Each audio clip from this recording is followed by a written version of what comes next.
ọ̀fẹ́ mi tó fún ọ. Oore ọ̀fẹ́ mi tó fún ọ. Oore ọ̀fẹ́ tí kò lẹ́gbẹ́. Oore ọ̀fẹ́ mi tó fún ọ.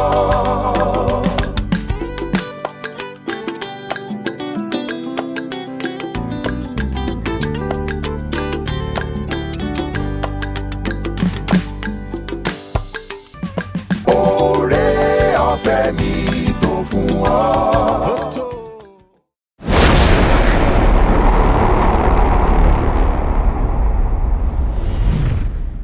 Mo kí wa káàbọ̀ lẹ́ẹ̀kan sí àkókò oore ọ̀fẹ́ fún ti ọjọ́ tòní. Orúkọ mi ni Ọlálékan Matthew Ọ̀jẹ́fáyọ̀ ti ìjọ Divine Presence Baptist Church Àbọ̀ọ̀mọ̀ Àpáta ní ilẹ̀ Ìbàdàn. Ẹ jẹ́ kí a gbàdúrà. Ọlọ́run tó pọ̀ ní ipá àti agbára gbórúkọ yín ga fáfàní mìíràn tẹ́ fún wa láti wá sí láti gbóhùn yín pàápàá jùlọ ní àkókò oore ọ̀fẹ́ fún ti ọjọ́ tòní. À ń béèrè wípé kí oore ọ̀fẹ́ kó tó fún ayé wa. A fẹ́ wo ọ̀rọ̀ yín ẹ jẹ́ kó sí fún wa. Lópin ohun gbogbo kógo kọjá ti Ọlọ́run ní orúkọ ti Jésù Kristi Olúwa wa.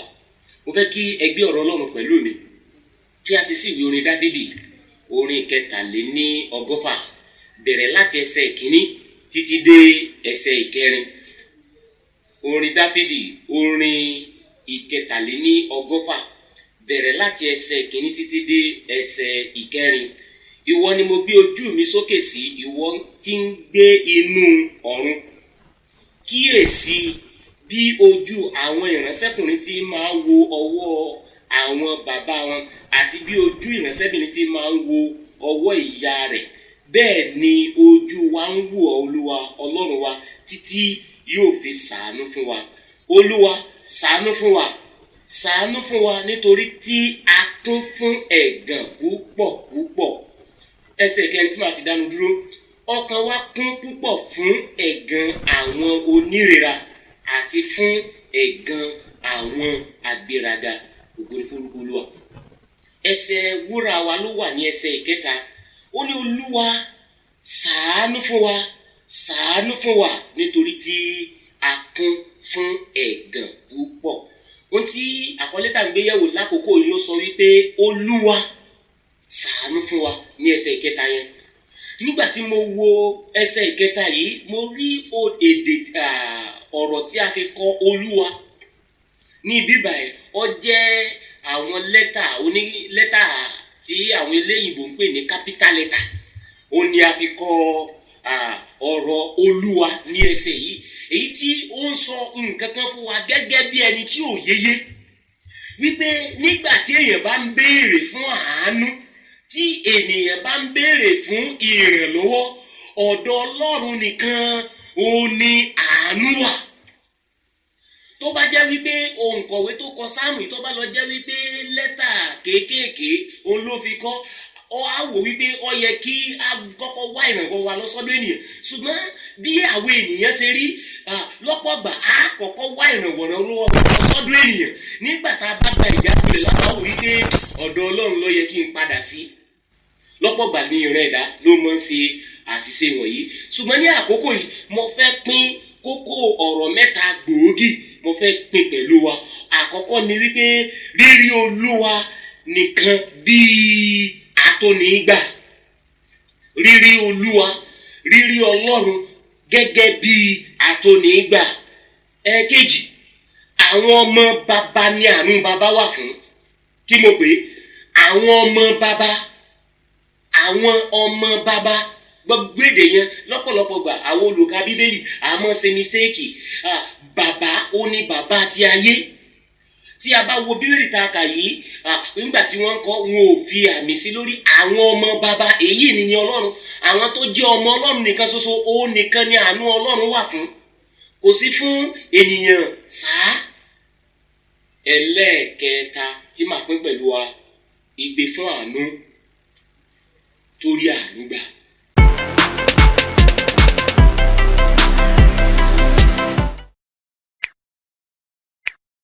Ní abala àkọ́kọ́ tí mo sọ fún wa wípé rírí Ọlọ́run nìkan bí atónígbà.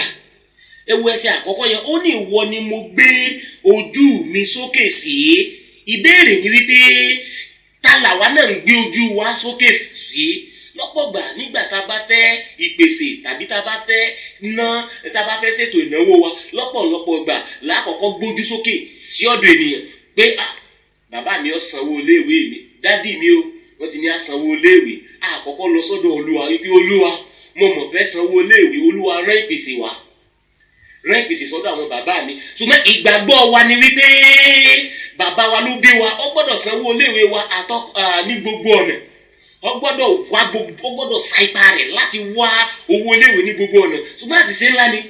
Ṣùgbọ́n onísáàmù yìí jẹ́ kó yé wa wípé ní gbogbo ìgbà tá a bá fẹ́ béèrè ìrànlọ́wọ́, ọ̀dọ̀ ta ni ká kọ́kọ́ máa gbójú wa sókè sí? Ọ̀dọ̀ Ọlọ́run nìkan ṣoṣo ó ní ìpèsè wà. Ènìyàn lè já nìyẹn kulẹ̀, ọmọ lè já bàbá lè já ọmọ kulẹ̀, ìyá lè já ọmọ kulẹ̀, ṣùgbọ́n Ọlọ́run nìkan ni ò lè já wa kulẹ̀.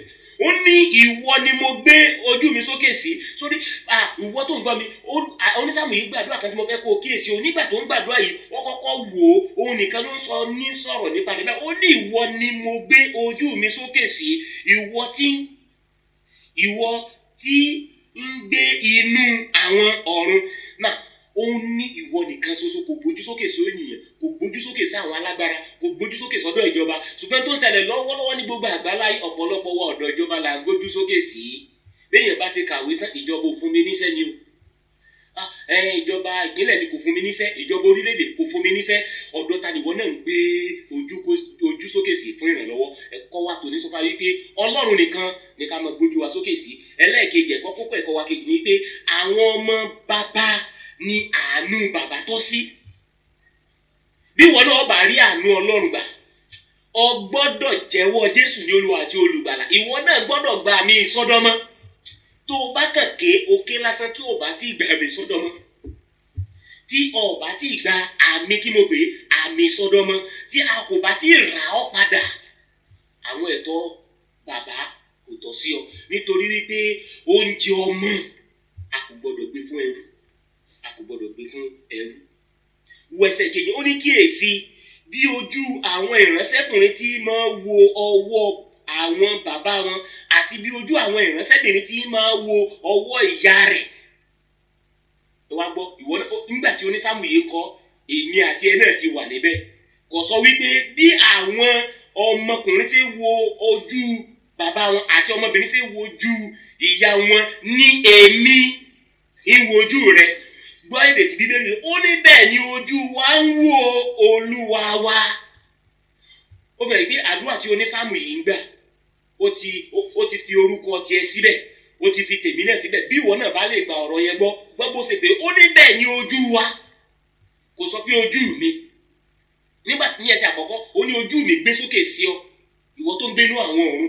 Ó ní ṣùgbọ́n níbí báyìí ó ní bẹ́ẹ̀ ni ojú wa ń wo Olúwa Ọlọ́run wa títí ìwọ yóò fi ṣàánú fún wa. Kò sọ pé tó fi ṣàánú fún mi. Bí ìwọ náà bá lè gbọ́ ọ̀rọ̀ rẹ̀ gbọ́ ní àkókò yìí, ó di dandan kí Olúwa ṣàánú fún ìwọ náà. Ṣùgbọ́n má gbàgbé o, àwọn ọmọ bàbá ó ní àánú bàbá wà fún.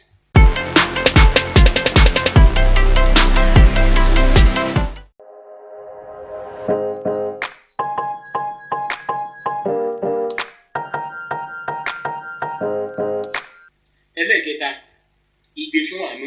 Ní ẹsẹ̀ kẹta yìí mo ti ṣàlàyé ní inú ọ̀rọ̀ ṣáájú mi wípé Olúwa tí a wò ní bíbà yìí, àmì lẹ́tà gàdàgbà tí àwọn eléyìnbó ń pè ní capital letter, òun ni wọ́n fi kọ́. Kìí ṣe àwọn olúwa ayé yìí o, kìí ṣe àwọn ìjọba, kìí ṣe gómìnà, kìí ṣe àwọn alága ìbílẹ̀ ní sọ bíbà yìí. Ó ní Olúwa, àní ìwọ nìkan ṣoṣo, òun ni kí o ṣe kí ni o, kó ṣàánú fún wa. Kí sì ni ẹ̀bẹ̀ ìránṣẹ́ Ọlọ́run yìí? Ó ní nítorí tí a kún fún ẹ̀gàn púpọ̀. Èmi ọmọ bí tá a ti ń gàn, ọ̀rọ̀ Ọlọ́run ń jáde sínú ayé rẹ lónìí lórúkọ ti Jésù, ní orúkọ Ọlọ́run àwọn ọmọ ogun. Gbogbo bí tí o ti kún fún ẹ̀gàn, Ọlọ́run yóò yí ẹ̀gàn ayé rẹ padà sí ògo. Ọlọ́run yóò fi àánú gba ayé rẹ. Ẹ̀gàn gbogbo bí tá a ti ń kàn dán ọ yẹn, gbogbo bí tó ka àbùkù dé yẹn, lórúkọ ti Jésù Olúwa máa tẹ́wọ́ gba ayé rẹ. Olúwa máa ṣàánú fún ọ. Onísáàmù ní pé ó ní a ti kún fún ẹ̀gàn púpọ̀. ẹsẹ̀ kẹrin ó ní ọkàn wa kún púpọ̀ fún ẹ̀gàn àwọn onírera àti ẹ̀gàn àwọn agbéraga. Gbogbo ìkórìtà tí a ti ń gàn, tá a ti ń gan ayé rẹ, tá a ti ń gan ọmọ rẹ, Olúwa máa dá sí lóṣù yìí. Èmi ọmọ bí tá a ti ń gàn ọ́, èmi ọmọ bí tó ti ń ní ẹ̀gàn, bí Olúwa ti ń bẹ tí ẹ̀mí rẹ̀ bẹ, yóò yí ẹ̀gàn ayé rẹ, yóò yí padà sí ògo. Ìkìlọ̀ mi wá ní fún ọ. Lọ́pọ̀ ìgbà bí ènìyàn a máa gbé ojú wa sọ́dọ̀ ènìyàn ní fún àkọ́kọ́, nígbà tí a bá bá ìjákulẹ̀ pàdé láwa padà sọ́dọ̀ Ọlọ́run. Ẹ̀kọ́ yìí ń kọ́ wa wípé ní gbogbo ìgbà tí a bá ti fẹ́ gbé ìgbésẹ̀ kí a máa gbójú wa sọ́dọ̀ Ọlọ́run. Ní ìdàkejì, bí Ọlọ́run bá sọ wípé ìrànlọ́wọ́ wa yóò ti ọ̀dọ̀ ènìyàn wá, Ọlọ́run yóò rán ènìyàn sí wa. Gbọ́ àlàyé, nígbà mìíràn bẹ́ẹ̀ téèyàn bá ní àìlera, bí àwọn oníṣègùn òyìnbó tí wọ́n bá kó àwọn oògùn tí wọ́n ní ká lò fún wa, lọ́pọ̀lọpọ̀ ìgbà oògùn yẹn láti nígbàgbọ́ nínú rẹ̀ ju agbára Ọlọ́run lọ. Ṣùgbọ́n ohun tí mò ń sọ nígbà ní sọ wípé ká mọ́ lóògùn, mò ń sọ wípé ká kọ́kọ́ gbára lé Olúwa, wípé Olúwa mo gbàgbọ́ pé màá sàn nínú àìsàn yìí, mo gbàgbọ́ pé mo ti sàn. Lẹ́yìn ìgbà náà a wà mú oògùn, a sì wà lò, a tẹ̀síwájú. Èyí ń sọ fún wa wípé ká kọ́ bí a ti gbé ara lé Olúwa. Nínú ìkórìtà tá a ti ní ẹ̀gàn yẹn, bóyá lórí àìlọ́kọ, bóyá lórí àìláya, Ọlọ́run máa bẹ ayé wa wò lóṣù yìí. Oore ọ̀fẹ́ Ọlọ́run fún òní ó máa gba ayé wa.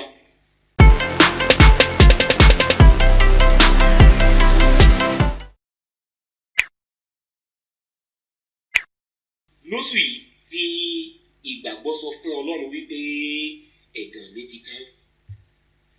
Fi ìgbàgbọ́ sọ fún Ọlọ́run wípé mo máa rí àánú Olúwa gbà, mo máa rí ìrànwọ́ èèyàn náà gbà pẹ̀lú. Ṣé ìwọ náà ti sọ bẹ́ẹ̀ nínú ọkàn rẹ? Sọ fún Ọlọ́run nínú ọkàn rẹ àti ẹnu rẹ wípé mo máa rí àánú Ọlọ́run gbà níbi tí a ti ń gan ayé mi, ó sì máa rí bẹ́ẹ̀ fún ọ ní orúkọ ti Jésù. Sáré sọ fún Ọlọ́run nínú àdúrà kí n tó gbàdúrà pẹ̀lú rẹ. Sọ fún Ọlọ́run, yí ẹ̀gàn ayé mi padà. Gbogbo bí a ti ń gàn mí, gbogbo bí a ti ń gàn mí, Olúwa yí ẹ̀gàn ayé mi padà. Ṣàánú fún mi nínú ìlàkọjá mi. Bá ìyàgàn ohun rere wí nínú ayé mi. Bá ìyàgàn àìlọ́mọ wí nínú ayé mi. Bá ìyàgàn àìní iṣẹ́ lọ́wọ́ bá wí nínú ayé mi. Bá ìyàgàn àìlè gbé ohun rere ṣe, Olúwa bá wí nínú ayé mi. Ní orúkọ ti Jésù Kristi Olúwa wa. Igbe tí àwa náà ní àkókò yìí, Olúwa, wípé kí ẹ ṣàánú fún wa. Gbogbo bí ayé olùgbọ́ mi tí ó ti kún fún ẹ̀gàn, lórúkọ ti Jésù, ìwọ tí ó yí ẹ̀gàn ilé Ísírẹ́lì padà, lórúkọ ti Jésù, ẹ̀gàn ayé Olúwa yí padà. Olúwa jẹ́ kí wọ́n rí ọwọ́ ìyanu rẹ lórí iṣẹ́ wọn, lórí ìkórìtà àti yẹn wọn, nínú àìsàn yẹn, lórúkọ ti Jésù, kẹ́ rí ìyanu Olúwa. Yóò sì dára fún yín ní orúkọ ti Jésù Kristi Olúwa wa. Yóò jẹ́ ayọ̀ kan wa bí ẹ bá lè pín iṣẹ́ ìránṣẹ́ tí ń jáde nínú ilé iṣẹ́ ìránṣẹ́ Seed of Life TV yìí pẹ̀lú àwọn ẹlòmíràn. Yóò jẹ́ ayọ̀ kan ká pín pẹ̀lú àwọn ẹlòmíràn pẹ̀lú. Gbogbo àwọn tá a bá sì ń gbọ́ fún ìgbà àkọ́kọ́, ẹ gbọ́ wọlé bọ́tìnì àti bọ́tìnì ìránnilétí. Èyí yóò mọ fún yín láǹfààní láti darapọ̀ mọ́ wa nígbà tí iṣẹ́ ìránṣẹ́ bá ti ń jáde ní ìkànnì, yóò sì dára fún wa. Ṣùgbọ́n ẹ má jẹ́ ànìkànjọpọ́n iṣẹ́ ìránṣẹ́ yìí. Nígbà tẹ́ ẹ bá ti gbọ́, ẹ pín pẹ̀lú àwọn ẹlòmíràn pẹ̀lú ní àyíká wa àti ní orí àwọn social media wa. Yóò sì dára fún wa. Àlàáfíà Ọlọ́run, àánú Ọlọ́run yóò sì máa pọ̀ sí nínú ayé wa.